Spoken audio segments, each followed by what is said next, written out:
Bem-vindos ao Rizomed Conecta. Meu nome é Alexandre Martinelli, eu sou o CEO da Rizomed e hoje é um dia muito especial, porque nós estamos estreando o Rizomed Conecta. Aqui é um espaço onde nós vamos falar de histórias de pessoas, histórias de carreira, histórias de empresas, histórias que conectam. Hoje eu tenho uma convidada muito especial. Ela é nascida em São Paulo, tem 59 anos, administradora de empresas pela FEA-USP, com MBA em Londres. É casada com Manuel Monteiro e mãe do Cristiano, com 29 anos, e da Alessandra, a Lelê, de 27 anos. Além de ser uma grande amiga minha, praticamente uma irmã. Também ela é diretora da ABS, Associação Beneficente Síria, que é a mantenedora do HCOR. Então é isso, seja muito bem-vinda ao Rizomed Conecta, Patrícia Saad Monteiro. Obrigada, Alexandre. Então vamos lá. Vamos começar falando de histórias, né? Me fala um pouco da sua história, como começou sua trajetória, quais as experiências de vida que moldaram sua visão e te trouxeram até esse momento da carreira. Eu comecei minha trajetória profissional bem cedo. Eu entrei na faculdade com 17 anos, na USP, e eu nunca tive a pretensão de ir para uma escola, para uma faculdade pública, né? E isso foi Você não tinha pretensão? Não. Você foi prodígio mesmo, hein? Eu não tinha. Assim, de pau entrou na USP, assim, de primeira. Porque, assim, minhas amigas falavam assim, você não vai prestar USP? Eu falava, não, eu queria ir para a FAP, para o Mackenzie, eu queria ser feliz. Aí elas falavam assim, não, presta, se você não passar, tudo bem. Só que eu entrei na USP. E isso foi o meu primeiro marco na minha trajetória profissional. Bacana, parabéns.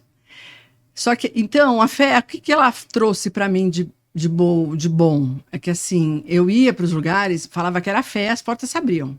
Nossa, pode vir, vamos fazer uma entrevista com você. E eu ia passando nas seleções. Aí, quando eu chegava cara a cara com o contratante, né, o profissional que ia me contratar, eu percebia que quando ele via que eu era mulher, a postura mudava.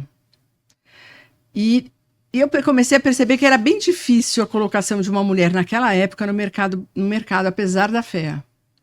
Eu cheguei a receber de um entrevistador a seguinte frase: eu não vou te contratar porque daqui a 2 anos você vai estar casada. Para que eu vou gastar meu tempo com você? Pelo fato de ser mulher, né?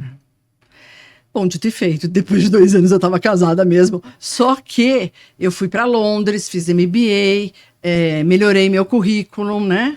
Aliás, desculpa, né? Você tem um currículo muito extenso e que eu até pulei aqui, te peço desculpas, porque até vou dar esse complemento aqui. A carreira começou, né? Você foi como supervisora de produção na Liderna. Eu era estagiária ainda. Você era estagiária aqui. E depois você passou para gerente de produtos na Cato. Sim. E aí, como é que foi essa experiência? Então, essa aqui era muito legal, porque a gente redigia os folhetos, né? Para vender cursos para profissionais, né? Como fazem hoje? Hoje está super em voga, mas na época era uma novidade fazer cursos para profissionais em várias áreas do mercado. E, para mim, assim, eu ampliei muito meu conhecimento, conversando com os top de linha das áreas, né? Que iam dar o curso para os profissionais. E melhorei também minha forma de me comunicar, porque eu tinha que redigir esses cursos explicando o que seria para vender. Então foi muito legal. A Cato nem era tão famosa nessa época, né? Estava ainda no início. Né? Exatamente. Que bacana. Depois você foi para Linhas Correntes. Na Linhas Correntes eu só fiquei 1 ano, porque aí eu fui para Londres mesmo, casei e fui para Londres, né? Foi o MBA, né? Pelo MBA. Fiz MBA. Mas a ênfase era no quê? Era marketing, liderança? Em liderança, marketing e liderança. Marketing e liderança. Sim. Quando eu voltei, eu achei que ia ser mais fácil. Agora o mercado vai me aceitar com uma maior facilidade, porque eu voltei com um currículo melhor, né? Não foi assim. mesmo quando eu consegui a telemensagem, que foi a empresa seguinte, depois que eu voltei, que eu amava trabalhar, adorava trabalhar lá. O diretor, ele veio da Pepsi, ele era assim, um bambambam do mercado, né? Tinha a Motorola por trás. Eu lá, um dia, a gente se aproxima, né? Com o tempo, vai criando laços, e aí já tinha intimidade suficiente para ouvir o seguinte: eu não ia te contratar porque você era mulher e recém-casada. Eu fiz porque me mandaram. Mas eu tive uma grande surpresa com você. Porque você é super dedicada, super envolvida, super pronta para aprender e para replicar os conhecimentos. Aí eu falei assim, então é isso. É isso que eu tenho que usar.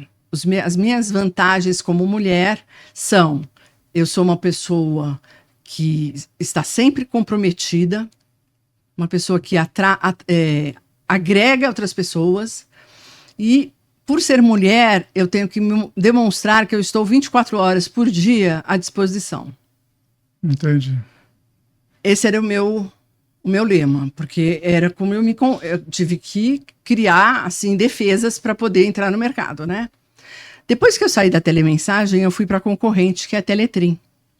Na Teletrim, foi outro ponto importante na minha vida, porque eu era gerente de muita coisa lá. Apesar de estar na área de marketing, eu gerenciava o saque, eu gerenciava a loja, eu gerenciava o atendimento das meninas da central de telemensagem. Acho que muita gente não sabe nem do que a gente está falando aqui, né, Patrícia? Porque depois que entrou o celular, não existe mais celular, pager. Pessoal, era o pager, a gente recebia um númerozinho de quem queria falar com a gente, não era assim? Tinha mensagem. A novidade é que já tinha mensagem, porque o bip era só o telefone. Era só o telefone. Você ligava para a central.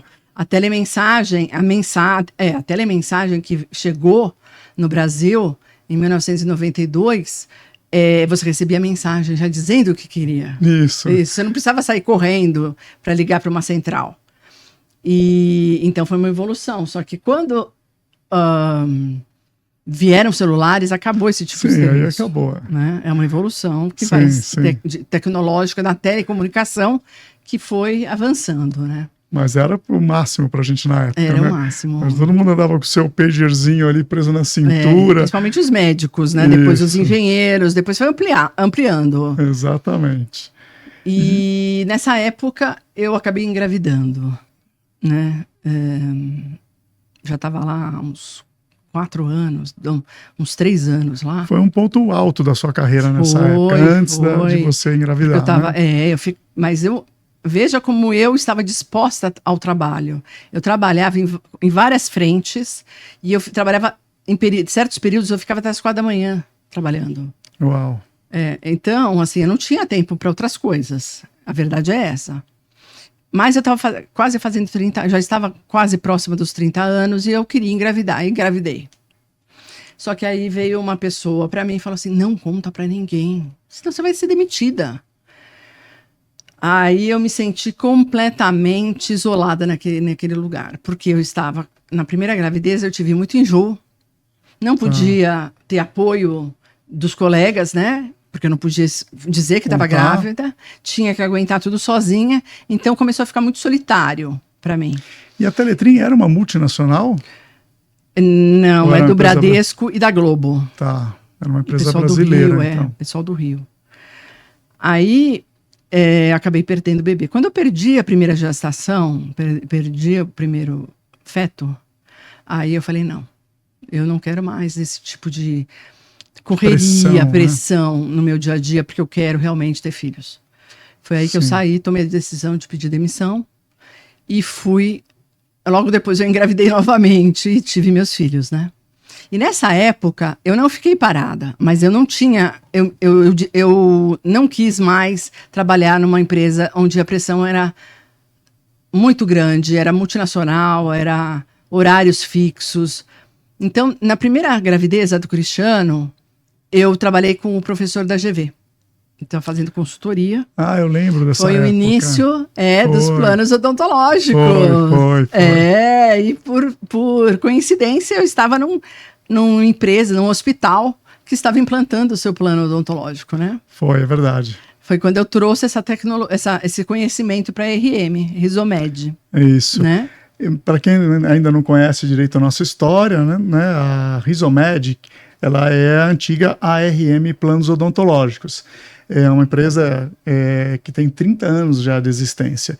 E eu sou um CEO atual e fundador. E a Patrícia é uma cofundadora desde essa época e que está com a gente já há praticamente 30 anos. Né? Hoje ela ocupa o cargo de diretora de regulamentação, gerenciamento de contratos, análise de dados, estudo de sinistralidade e controle de comissionamentos. Né? É isso aí. E essa história a gente vem trazendo num crescimento muito grande desse tempo todo, né, Patrícia? Com certeza. Com muitas histórias de superação e transformações ao longo do tempo. Com certeza. E chegando nesse momento muito bacana, nos tornando Risomed. Mas vamos falar um pouco, né, com toda essa carreira extensa e fantástica que você tem, de muita experiência. Como que você enxerga hoje os conceitos de liderança atualmente? A gente viveu uma época, você hoje com 59 anos e eu com 55, onde a gente aprendeu a liderar através do comando e controle. E hoje nós estamos lidando com as novas gerações, onde a história é outra, né? O contexto e propósito. Como que você enxerga essa situação, em como aplicar cada uma das vertentes? Então, eu acho que é o seguinte, eu sempre fui participativa, e eu acho que isso nas minhas decisões, na minha liderança. Eu sempre gostei de ouvir conselho de outros, dividir os problemas e engajar a equipe para me seguir.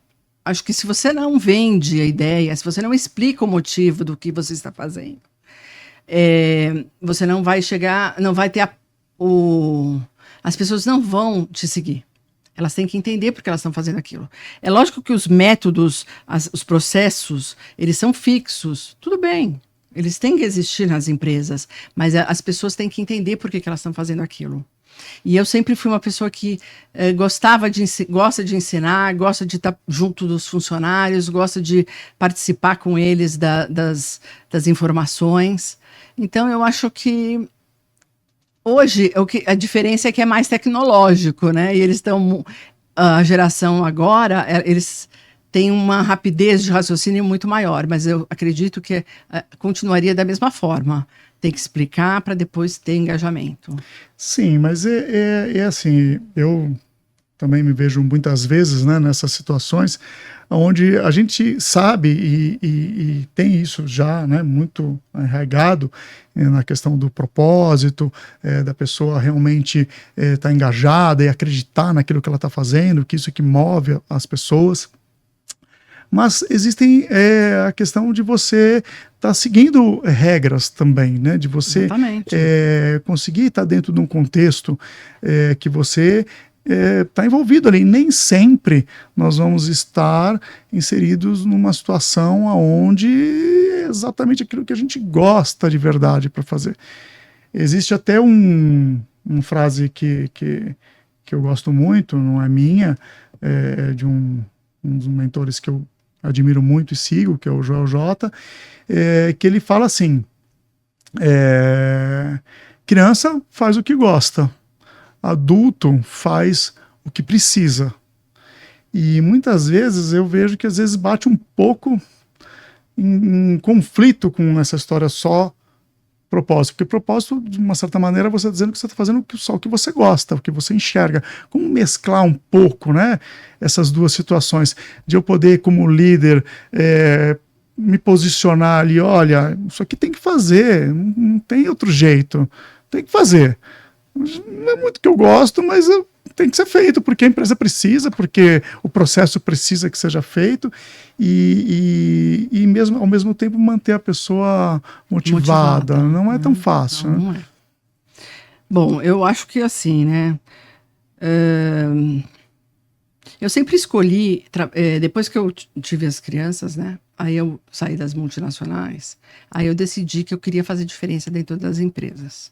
Então, para fazer diferença, eu precisava escolher empresas menores, empresas pequenas, onde eu poderia fazer diferença na decisão, na influência, criar um impacto, né, na empresa. Então, eu acho que o maior legado que eu tive foi a RM, que hoje é Risomed, porque eu cuidei desde a concepção, né? E durante muitos anos, eu enxerguei a empresa como um terceiro filho, né? E eu sempre ensinei, protegi e formei as pessoas. Cada colaborador que passou pelas minhas mãos recebeu minha atenção e meu conhecimento. Então, assim, cada um deles é um pedacinho de mim. E eu acho que, assim, lógico, as gerações estão mudando e a gente tem que se adaptar. Como antes a gente fazia comunicação no papel, eu cheguei a fazer em fax, comunicação via fax. Hoje é a vez da geração Z, né? A geração que está conectada desde do berço. Então, quem tem que se adaptar somos nós, né? Sim. Mas eu vejo muito disso, até a chegada hoje, né, da inteligência artificial para comandar os processos que são mais mecânicos, para acabar realmente ocupando esse espaço onde a liderança precisava atuar na base do comando e controle. Porque está virando um lugar onde não se encaixa mais ninguém. Mas muitas vezes precisa ser executado e aí a máquina vai estar fazendo, porque ali não tem um comando, ela não precisa gostar, ela só está obedecendo. Né? Então eu acho que é muito por aí. Mas, mudando um pouco, né, mas dentro do mesmo contexto, você como mulher e tem essa questão muito forte, né, nos seus valores, o fato de ter se tornado mãe e hoje com já 2 adultos que, né, acredito já estão na fase produtiva, a Alessandra já se formou, né, ou não? Faltam 6 meses. Está fazendo a segunda faculdade, não é isso? A segunda faculdade, começou se formou como bióloga e agora como veterinária. E o Cristiano fez GV e trabalha hoje numa consultoria de tecnologia para empresas. Bacana. E como que você os aconselha a seguir na carreira? Quais são os conselhos que você dá para os seus filhos em relação ao momento inicial da vida produtiva? Aí? Meus filhos sempre tiveram o exemplo dentro de casa. Eu como administradora, o Cristiano fez administração de empresas também, e o Manuel como advogado. Então, eles sabem que tem que estudar sempre, que tem que estar sempre antenados, que os relacionamentos são importantes, fazer relacionamento com as pessoas, tanto profissionais quanto de outras áreas, né, para trazer maiores... Olha, hoje eles lidam com isso como se fosse...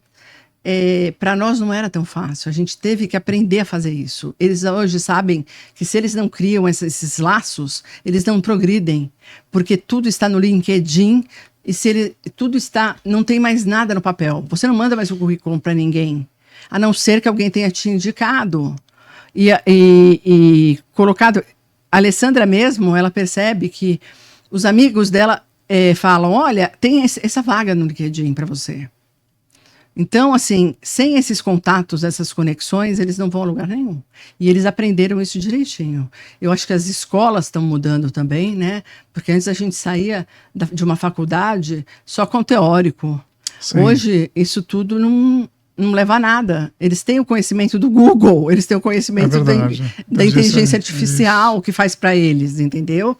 Então, o relacionamento, o olhar, a atenção, é isso que está fazendo a diferença nessa nova geração.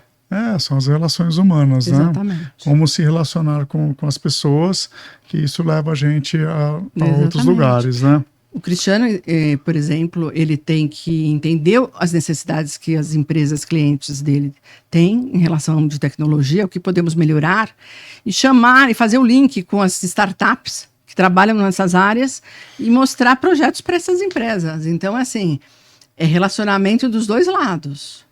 cliente-fornecedor, eles só ficam no meio, fazendo esse balanço, né? A Alessandra já é veterinária, né? Então já é um pouco diferente, mas ela trabalha com professores já, que indicam ela para outras vagas, então existe todo um processo também mesmo que seja na área da saúde veterinária, né? E ela tá entendendo já como fazer essas coisas.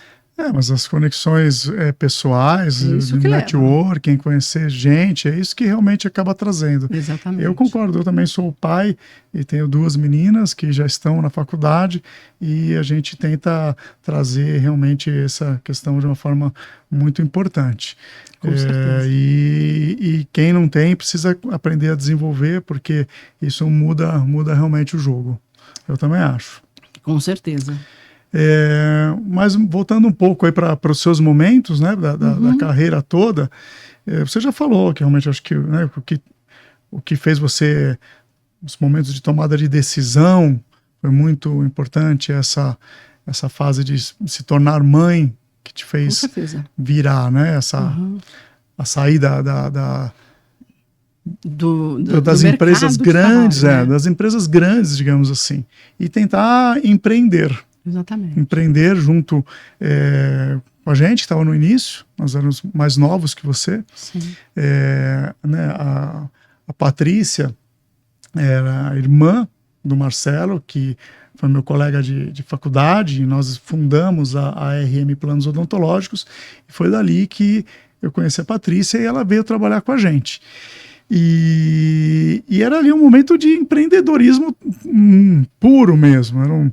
Nós éramos em 3 dentistas, começando ali a empreender do zero, sem referência alguma, e do que era um mercado e do que precisava ser feito para montar uma operadora de planos odontológicos, que é uma empresa que tem muitos processos, e nós não tínhamos esse conhecimento por sermos formados na área da saúde.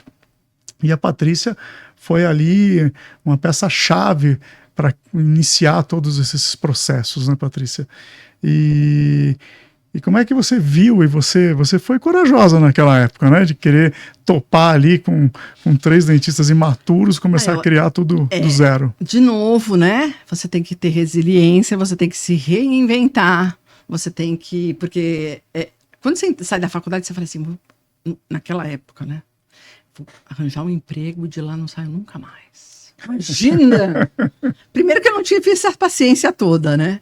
A cada 2 anos eu, pulava de galho em galho para poder ir crescendo, né? Se não me davam um aumento, ou se não me davam promoção, eu ia para outra. Mas você tem que se reinventar, porque você tem que equilibrar o seu tempo entre seus filhos e o seu trabalho. Para a mulher é bem difícil, né? Mas, assim, foi assim um aprendizado para mim, desde o começo. A gente montou equipes, a gente montou processos, a gente montou manuais, né? A gente não tinha nada. E não tinha nem tecnologia ainda. A gente tinha só... Não tinha rede. Estava chegando a internet, os computadores estavam muito os computadores no começo. Eram independentes, não falavam com o outro, né? Não tinha ANS. Então a gente foi feliz por uns 2 anos e depois a gente já não podia mais brincar, né? Mas assim, foi um período está sendo ainda, né? Um período muito legal. Mas você desbravou muita coisa, né, Patrícia? Porque você era uma profissional de mercado, com experiência em grandes empresas, com MBA no exterior, e não sei se quem está assistindo que é da área da saúde vai concordar e vai entender. O profissional da saúde, ele é muito técnico, ele aprende a executar aquilo específico da saúde. Ele não aprende nada de gestão. E você iniciar a empreender é mais difícil, é mais custoso. Você precisa ter um pouco de um ímpeto meio nato e se associar com pessoas com experiência para poder dar o pontapé. E esse foi o papel da Patrícia ali. E como é que foi ter essa paciência toda? Porque não foi fácil, né? Não. Mas foi muito gostoso. Cada fase foi uma novidade. A fase do Tatuapé, onde nós montamos as equipes de vendas, os manuais, fomos contratando pessoal mais qualificado, que estava do mercado, que trabalhava já no mercado em outras empresas, né? Uma empresa que faliu e que colocou muitos funcionários no mercado. Assistências médicas, né? E que colocaram muitos funcionários no mercado que tinham já o traquejo desse mercado de serviços, né? E isso é outra coisa, eu só trabalhei na área de serviços. A única vez que eu trabalhei com produto foi na Liderno. A partir de então foi só serviços. Foi só serviços. E aí você vai virando especialista, né? Sim, sem dúvida, sem dúvida. É isso aí. Ai, é isso. E o que você acredita que torna essa sua trajetória assim única, que seja uma marca pessoal, que possa realmente ter te trazido, te feito alcançado essa resiliência toda de estar até aqui? Porque você né, poderia ter decidido ser mãe e, como acontece com a carreira de muitas mulheres, ter encerrado por ali. Aí eu não conseguiria nunca. Pelo amor de Deus, eu falava para minha mãe, eu não posso ficar parada, senão eu vou matar as criancinhas. Aí ela falava, eu sei. Ela me dava sempre muito apoio para eu poder trabalhar pelo menos algumas horas, né, por dia. E sem apoio familiar, eu acho que é muito difícil. Você conciliar a primeira idade dos seus Ela te incentivava a trabalhar? Minha mãe era muito legal. Ela falava assim... Vamos aprender a cozinhar. Ah, porque você agora vai casar, você não aprendeu até hoje, né, minha filha? Ai, mãe, eu prefiro trabalhar. Pode ser? Ela nunca falou não. Um dia você aprende. Sabe? Para mim sempre foi mais importante trabalhar. E ela sempre entendeu isso. Mas a sua mãe não trabalhou, né? Não. Minha mãe não. Ela fez um curso lá de secretariado, né, na Argentina. E depois, quando era muito comum, né? A minha mãe tem a mesma história. Ela fez o secretariado e parou ali. E daí ficou assim, né? Vamos casar e tá bom, isso, né? Isso. Virou esposa.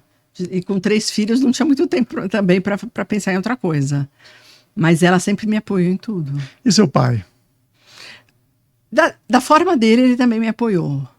Porque ele deu alguns recados para o Manuel quando a gente foi para Londres, que eu fiquei sabendo depois. Ah, é? Ela vai fazer o curso de inglês no primeiro semestre. No segundo semestre, você coloca ela num curso de MBA para ela melhorar o currículo dela. Olha, que legal. E eu não sabia que era ele que estava por trás, entendeu? Eu achei que era o Manuel. E olha, os dois ali por trás me direcionaram, né, na vida. E foi muito legal. Foi um ano inteiro, né, que você ficou lá em Londres. Um ano inteiro. Foi muito gostoso. Quando a gente estava... O problema é que teve a guerra do Iraque, né? Ah, foi nessa época. Foi em 1990, estava tendo a Margaret Thatcher, estava em decadência, a recessão econômica da Inglaterra. Então o nosso objetivo era ficar por lá, porque tecnologicamente era muito diferente do Brasil. O Brasil não tinha aberto para a tecnologia. O Collor que começou. Isso, foi antes, né? Nossa, não tinha nada. Tudo que eu via depois que eu voltei, eu já tinha visto na Inglaterra, né? Era tudo muito mais moderno, tudo já tinha internet, aqui não tinha. Era assim, era um negócio outro mundo. E a gente só voltou porque realmente estava muito difícil de se colocar lá no mercado. Tá. E a gente não queria trabalhar de garçom, né? Sim. Para trabalhar de garçom, eu volto para o Brasil, trabalhar numa empresa decente, né? Mas se a gente tivesse arranjado um emprego legal, a gente teria ficado. O Manuel arranjou lá umas traduções de contratos, mas ele falou assim, só isso? Não dá, a gente tem que crescer, vamos embora, vamos para o Brasil. E voltamos. Que bacana. E aí, logo na sequência, foi que você ficou grávida, né? Não, aí você voltou para a letrinha, foi verdade. Foram 6 anos. Só nós, 6 anos. Eu curti pra caramba. Foi bastante mesmo. Por isso que quando eu tomei a decisão de ser mãe, foi bem consciente e eu não podia deixar que a empresa controlasse a minha vida daquele jeito. Eu achei que não seria justo. Então, foi isso. Bacana. E voltando para um momento mais de reflexão, tem uma coisa que você teria mudado, se pudesse voltar para trás, feito diferente que poderia Olha, mudar? lógico que se eu tivesse a experiência que eu tenho hoje lá em Londres, eu estaria esmirilhando, né? Eu teria conhecido todos os museus, não teria medo de nada, de sair sozinha sem falar a língua no começo. Lógico que eu gostaria, mas é a experiência que você adquire que faz com que você tome decisões mais corretas na vida, né? Mas, assim, um ponto hoje que eu gostaria de ter na minha vida é um equilíbrio. O equilíbrio entre o trabalho e a vida pessoal ligada à saúde. Porque desde que eu operei da coluna, eu sei que eu já não tenho mais aquela... Quando eu tive que operar, é como se Deus estava falando, olha, você já abusou bastante do seu corpo, né? Trabalhava até as 4 da manhã, não fazia exercício, estava sentado o tempo todo, estava lá digitando. Pois é, minha tentado, filha. né? Pois agora você vai ver só. Agora você vai ter que operar a coluna. Então, a verdade é a seguinte, sem saúde, você não tem sucesso. Você não consegue. Você não consegue porque você não tem saúde. Sim, sem dúvida. Saúde então, é a coisa mais importante. Hoje, a geração Z tem isso em mente também. Eles ainda não acharam um caminho. Eles estão procurando, mas assim, até quanto eu me dedico e até quanto eu tenho que parar e fazer o exercício. Alguns querem só fazer o exercício. Sim. Outros falam assim, será que foi o suficiente? Eu acordo, faço um pouquinho de exercício e depois eu vou trabalhar o dia inteiro? Será que é isso só? Então eles ainda estão tentando esse meio metade do caminho para entender. E para mim também é isso, porque eu já não posso mais seguir o mesmo ritmo que eu seguia antes. Tem um outro, não sei se eu digo esse nome, mentor, né? Que é bem famoso, o Pablo Marçal. ele deu uma fórmula para isso. Ele fala que é o 888. 8 horas dormindo, 8 horas trabalhando e 8 horas para fazer todo o restante da vida. E aí você tem que encaixar as coisas que você precisa. Mas eu não trabalhava 8 horas por dia. Sim, nunca. sim. Você acha que para entrar na USP eu estudei 8 horas por dia? É lógico que claro não. Era de 10 a 12 horas por dia. Então, e para trabalhar também. Mas são fases, né? São fases que você tem que negociar. Porque se você não fizer isso, você não cresce no mercado. Claro. Mas tudo isso tem um preço. Né? Sim. E é isso que eu estou procurando hoje, um equilíbrio entre as duas coisas, porque eu não quero parar de trabalhar. Eu acho que é imprescindível na minha vida. Eu sempre tive isso como certo, mas ao mesmo tempo eu quero trabalhar com qualidade de vida. Então, essa é uma pergunta que eu queria te fazer também, né? Onde mais você quer chegar?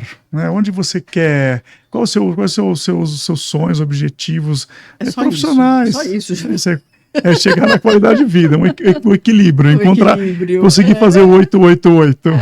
Exatamente, conseguir fazer, né? Porque eu não faço, né? Muito bom, não. É muito difícil. Eu não conheço alguém que faça a não ser ele. Pelo menos, eu não vejo a rotina dele. Eu não estou lá para ver se ele faz também. Mas pelo menos ele dá essa fórmula aí. E quem chegar lá, eu acho que vai ter um certo equilíbrio. Essa geração, eles têm isso em mente. Alessandra, o Cristiano, ele acorda e vai fazer boxe. Para depois trabalhar. Então, sem fazer boxe, eu não vou. Já a outra física também de manhã. A outra faz assim... Se eu não for para academia, não consigo, entendeu? Mas como que eu vou poder conseguir parar durante o dia para fazer exercício? Entendeu? É lógico que eles também não conseguem. O dia começou, é só trabalho. Sim. Né? Acontece que eu ia até as 10 da noite, eles hoje já não querem isso, né? Então, assim, essa geração já é mais diferente, é um pouquinho diferente da gente, mas tudo bem. Eles vão encontrar os caminhos deles. A gente vai ter que aprender a lidar com esses profissionais novos do mercado que vêm trabalhar com a gente, né? Na empresa. E é isso. A gente vai se reinventando. A gente não está reinventando a Rizomed? Claro. Mas você não acredita que isso possa estar muito ligado a realmente a pessoa ter clareza do que ela quer para a vida, aonde ela quer chegar? Com certeza. Porque a partir do momento que você tem essa clareza, você começa a moldar a sua rotina de uma forma mais objetiva e sem tanto conflito com a gente mesmo. Com certeza, mas isso é maturidade. A maturidade Sim. só vem com erros e acertos. E o tempo passando e você aprendendo. Então, para mim, eu acho que eu já cheguei na minha maturidade, né? Com 59 anos, se eu não cheguei até agora, eu não chego mais. E é isso que eu procuro. Qualidade de vida, saúde, para poder trabalhar. Caso contrário, eu não vou a lugar nenhum. Mas eu vejo assim, né? Nós temos pouquíssima diferença de idade, podemos dizer que somos praticamente da mesma geração. Não. É pouca diferença, né? Hoje, 59 para 55, né? Eu acho que já não tem mais tanta diferença. É momento de carreira, momento de vida, Sim. eu acho que é muito próximo. E a gente vem de uma geração onde essas coisas não eram faladas, né, Patrícia? Era só na base da chicotada e vamos a qualquer custo, e tanto é que a gente via muita gente, até muitas vezes nossos próprios pais, chegando numa faixa aí dos 60, 70 anos com bastante problemas de saúde, porque não conseguiram muitas vezes encontrar esse equilíbrio. Isso não era algo não era pensado, fazia não fazia parte do pensamento. E eu acho que nós... já começamos até essa...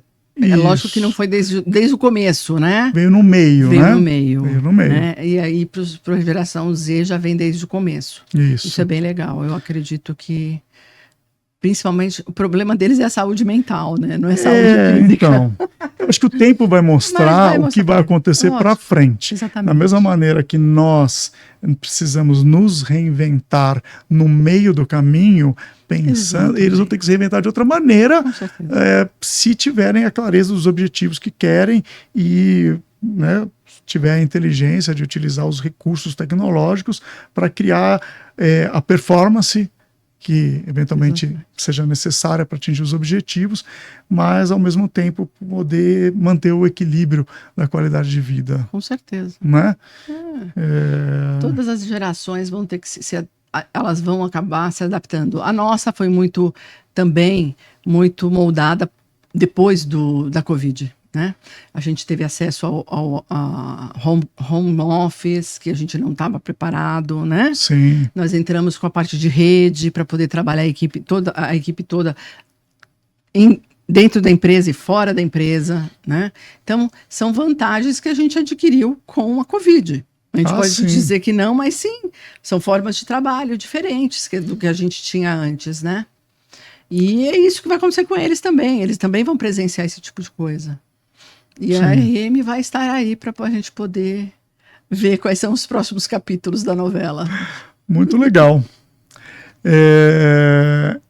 E me fala se você pudesse aí pedir um conselho para alguém.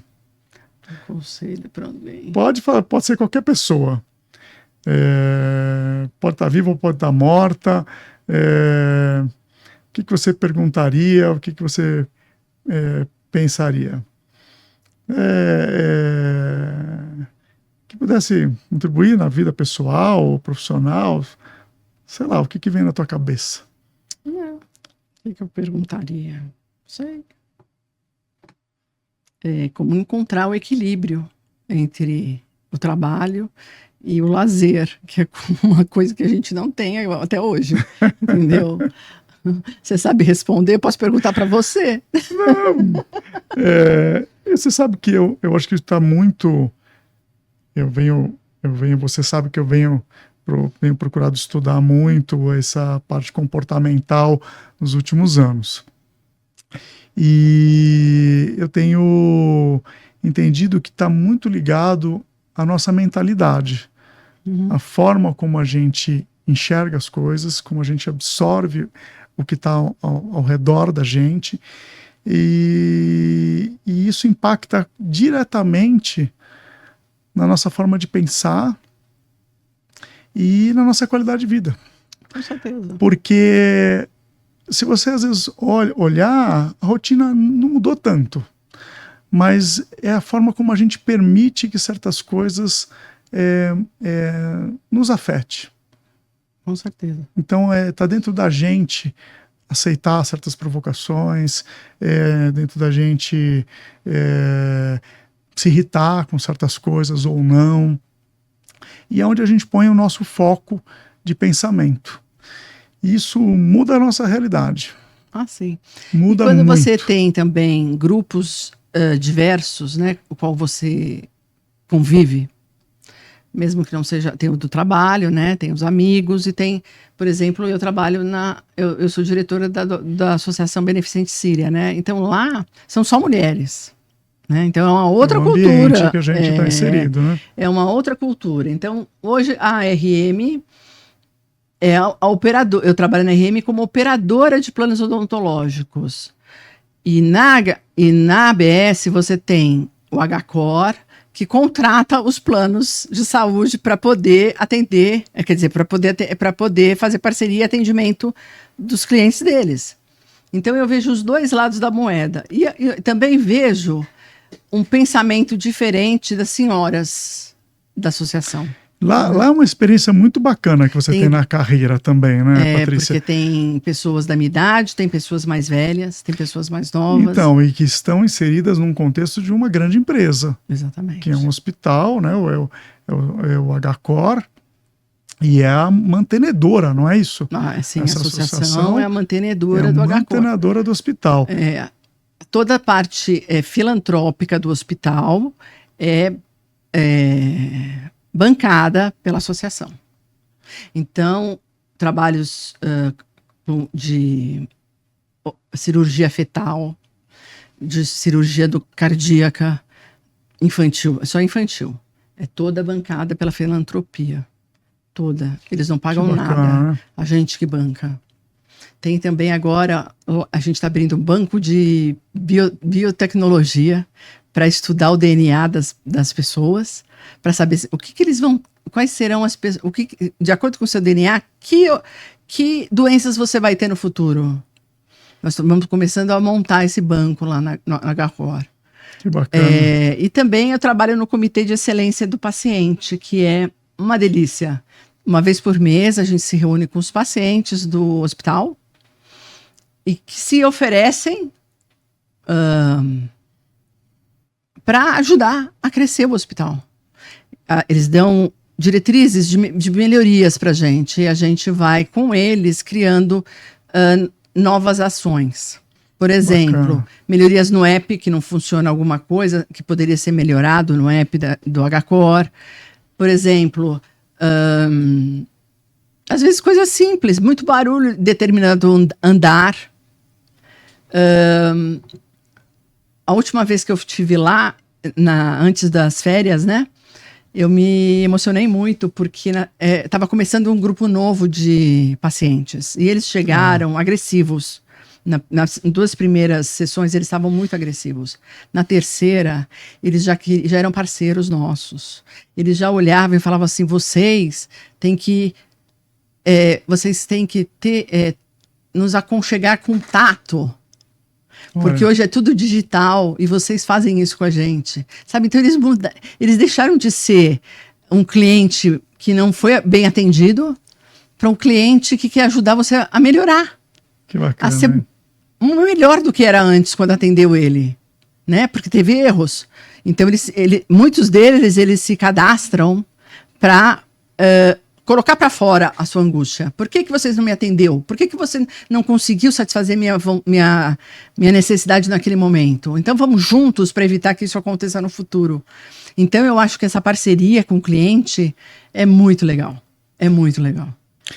Muito bacana. E me explica um pouco mais sobre ela é a mantenedora, né, do hospital, essa associação. A associação, ela... E como é que ela arrecada os fundos para manter? Tem vários eventos, né? O principal é o almoço do bazar, que é no Monte Líbano.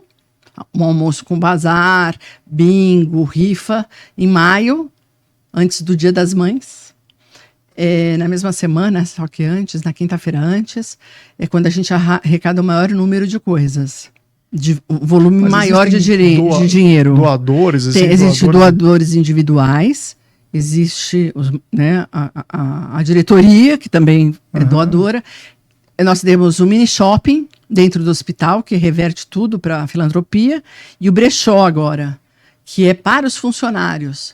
E também está rendendo tanto quanto a loja. Que O bacana. mini shopping que chama, né? Dentro do hospital.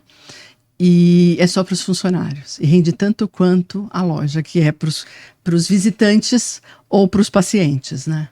Entendi. Aí tem os recursos que vêm das operadoras de planos de saúde Sim, e tudo sim. mais. Hoje em dia. Aí essa soma toda que consegue manter o hospital de pé. O hospital se mantém sozinho. Tá. Né? A gente entra quando é para ampliar.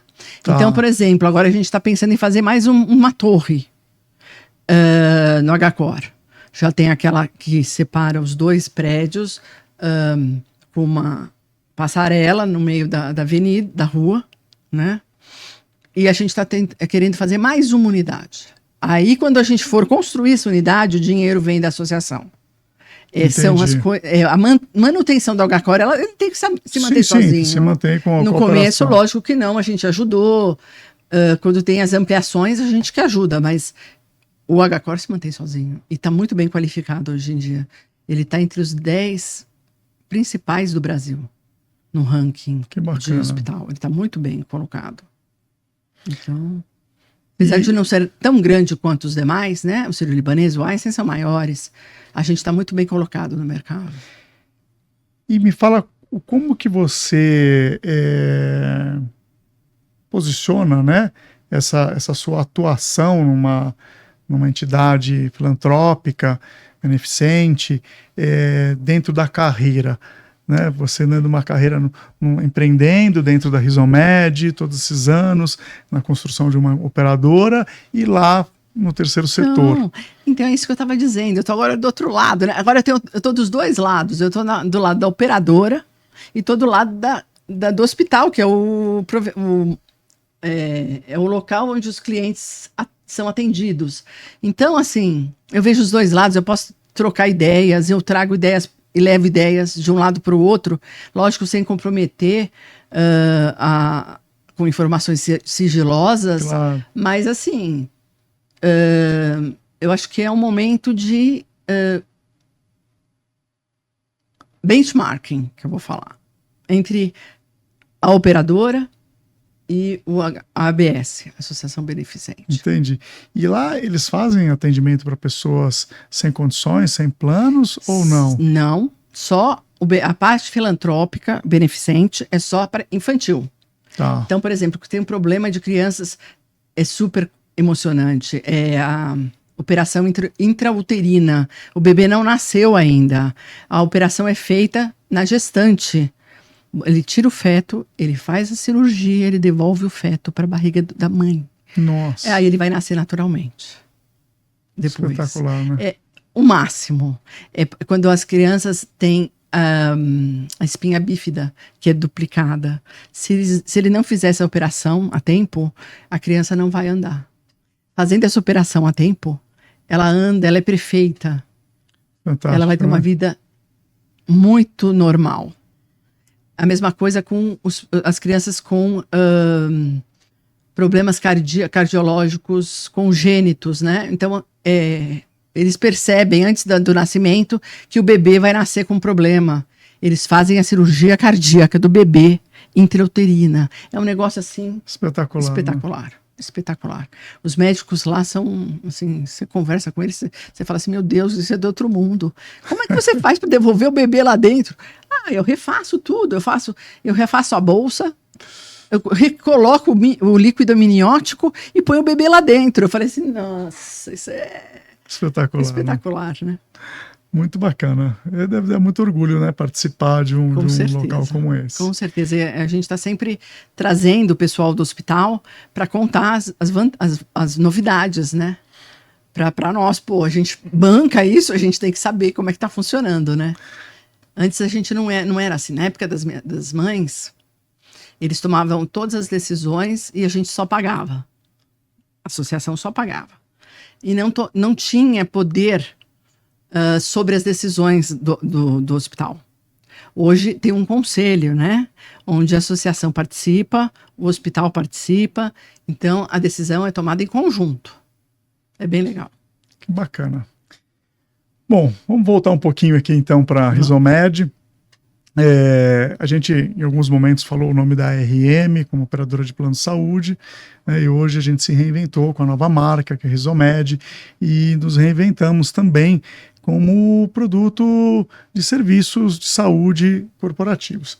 Né, que a nossa ideia é nos tornarmos uma nova opção de serviços em saúde com benefício corporativo, através da associação do plano odontológico, a uma telemedicina, com descontos em farmácia, e agora produtos de bem-estar que está ligado ao WellHub.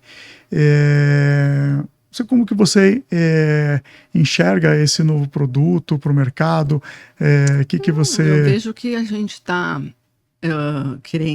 procurando um novo nicho de mercado. Eu acho que tem espaço para isso. Uma empresa que dê um combo legal, onde as empresas podem escolher o leque de opções e competir com os planos médicos, eu acho ótimo. Eu acho que a gente está inovando no mercado e temos que seguir em frente. Dá acesso a muito mais pessoas, né? A uma saúde de qualidade. Os planos de saúde, obviamente, tem uma cobertura mais ampla, né? Internação, mas a gente exames. Não tem esse... Não é esse o objetivo. A gente não tem esse escopo hospitalar, né? Exatamente. A ideia é o acesso às questões do dia a dia. Exatamente. E a gente sabe que realmente o serviço público, por mais que ele exista, ele é de difícil acesso. E através de um produto como esse, as pessoas conseguem ser assistidas, né? Com certeza. Muito bom. Então é isso. Patrícia, foi um espetáculo poder falar com você.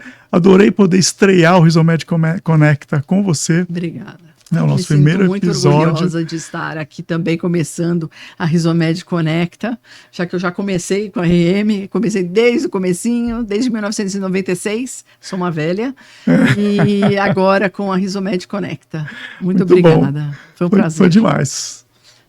Um beijo. Até o próximo episódio.